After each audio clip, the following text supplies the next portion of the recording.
来到新闻的现场，来看到2020台湾灯会伫要台中上场，其中29只规定车的灯区上界显目，拢总29个行政区用人文的风情、建筑，抑个特色的风景所在，好食的料理做在地特色的规定车，像讲太平上鸟头鸟来行销农产品，若西屯区特别设计放假上款古锥版的红仔，摕上出名的看板料理有珍珠骨灵粉泥，抑个有鸡排。太平区受妈祖带千里眼顺风耳。头一场的游行，也就是下暗6点准时上场，先带大家做伙来看卖。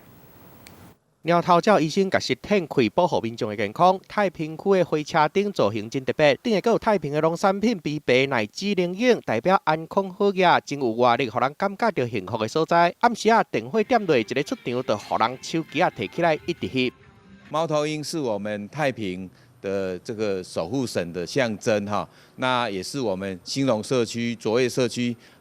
透过我们的生态的保育来孵化我们这个猫头鹰的人工巢屋。因为成功复育鸟头鸟，所以专工用鸟头鸟来当作主题。另外，若讲到大家想到的一定是妈祖，大家区的花灯就是妈祖甲千里眼顺风耳。另外，西屯区的花灯车用30天的时间才甲做出来，专工选择咧放假上款办点灯仪式。哇，你可以看到呢，这个灯已经正式点亮啦。放假上款古水的红仔，摕真有名的珍珠奶茶甲鸡排，斟酌甲看，阁有秋风国生态公园、东海路书记教堂。